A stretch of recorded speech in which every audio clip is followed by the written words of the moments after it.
ভাজা হয়ে গেলে সুন্দর করে তুলে রাখলাম। ঝালটা যে যার স্বাদ অনুযায়ী করবে। আচ্ছা, এবার এখানে দিয়ে দেবো কিছুটা পেঁয়াজ কুচি। জল ছিল,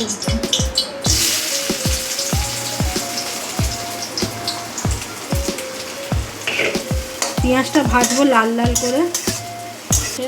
সাথে সাথে এর মধ্যে একটু দিয়ে দেবো সামান্য, দেখো কতটা দিচ্ছি তোমরা দেখতেই পাবে, একটা ছোট্ট চামচের একটুখানি রসুন, সামান্য। এবার ভালো করে রসুনটা যে দিয়েছি তার সাথে পেঁয়াজটাকে ভালো করে লাল লাল করে ভাজতে থাকবো, গন্ধটাও চলে যাবে।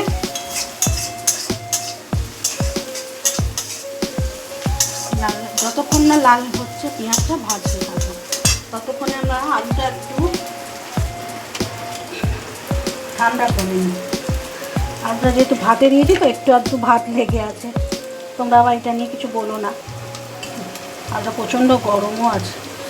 নুন দিয়ে চটকে নেবো, এই যতটা আলু ভাতে আছে সেটা টেস্ট অনুযায়ী নুনটা দেবো।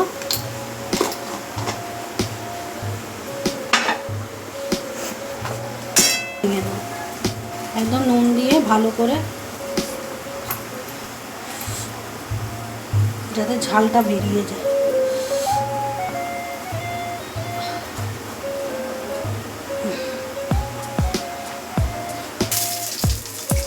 হয়ে গেছে, নামিয়ে নেব। এই আলুর মধ্যেই ঢেলে দেবো পেঁয়াজটা।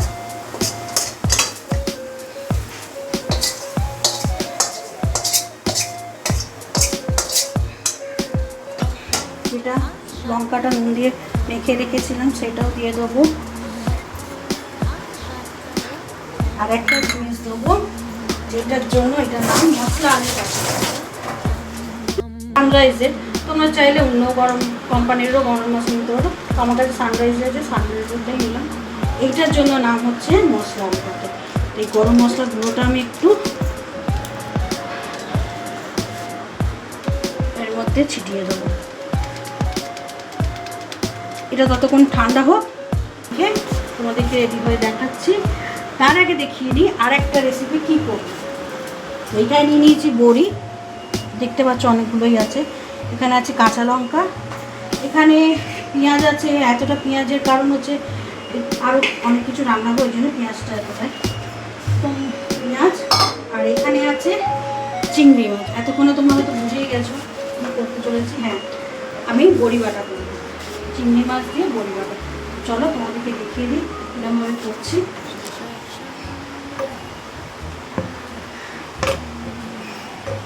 কিছুটা এর মধ্যে চিংড়ি মাছ কিছুটা পরিমাণ দেবো, কিছুটা রেখে নিচ্ছি আমি। ওটা আমাকে চিংড়ি মাছের ঝাল হবে, সেটা রেখে দিয়েছি, এখানে কিছুটা দিয়ে দিলাম। ভাজা হয়ে গেছে, এবার তুলে নেব।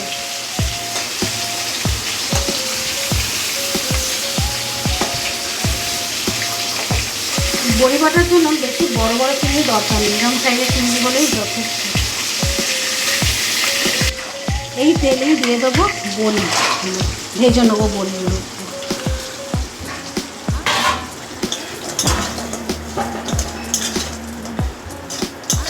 তেল দিতে হবে, কেন বড়ি ভাজতে তেল লাগে সেটা সবাই জানো তোমরা, বড়ি তেল টেনে নেয়। তো আমি আরেকটু তেল দিয়ে দেবো।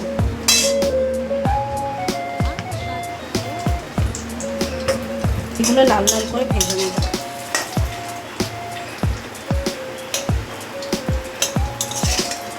বড়িগুলো আমার ভাজা হয়ে গেছে, তুলে নেব।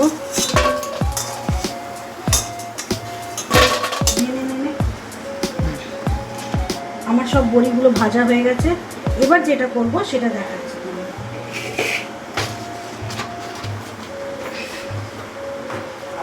এই যত বড়ি আছে সব এর মধ্যে দিয়ে দেবো। চিংড়ি মাছটাও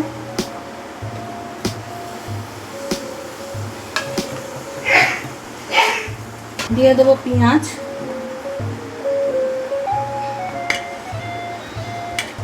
দিয়ে দেবো, কাঁচা লঙ্কা। কাঁচা লঙ্কাটা যে যা ঝাল যেরকম খাও সেরকম অনুযায়ী দিতে পারো। এখানে আমরা একটু ঝাল বেশি খাই এই বড়ি বাটাতে, ওই জন্য বেশি করে কাঁচা লঙ্কা দিলাম।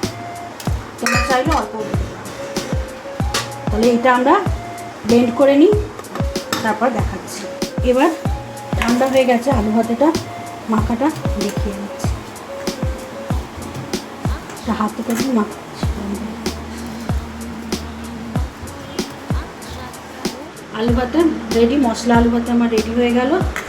একটু সামান্য কালো জিরে, অতি সামান্য।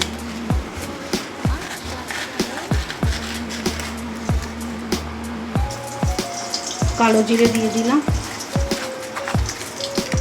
দেখো।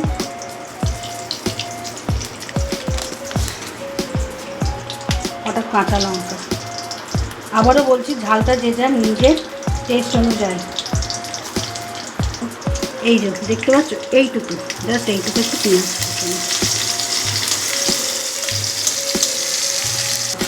বড়ি দেখো, বাটাটা দেখো, বড়ি, চিংড়ি মাছ, পেঁয়াজ, রসুন, কাঁচা লঙ্কা সব বেটেছি, এটার মধ্যে দিয়ে দেবো,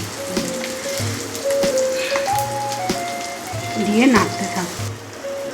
এবার সামান্য একটু হলুদ গুঁড়ো কালারের জন্য দিচ্ছি, এতে তো আমি লঙ্কা গুঁড়ো ব্যবহার করবো না। স্বাদ অনুযায়ী নুনটা নিজের টেস্টের মতন করে দেবে। দিয়ে দেবো একটু সামান্য চিনি, টেস্টটাকে ব্যালেন্স করার জন্য। তখন এটা একদম শুকনো হয়ে যাচ্ছে, ততক্ষণ এটাকে আমরা নাড়বো। এটা একদম দেখো শুকনো শুকনো, নামিয়ে নেবো। এবার এরকমভাবে পুরোটাই শুকিয়ে নেবে। আমার ছিল না, যদি থাকতো আমি ধনে পাতা দিতে।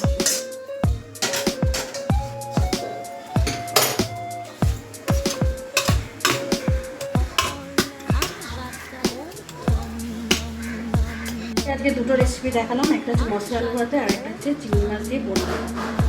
দুটোই কেমন লাগলো অবশ্যই কমেন্ট করে জানাবে, আর অবশ্যই ট্রাই করবে বাড়িতে। ভালো লাগলে অবশ্যই ট্রাই করো।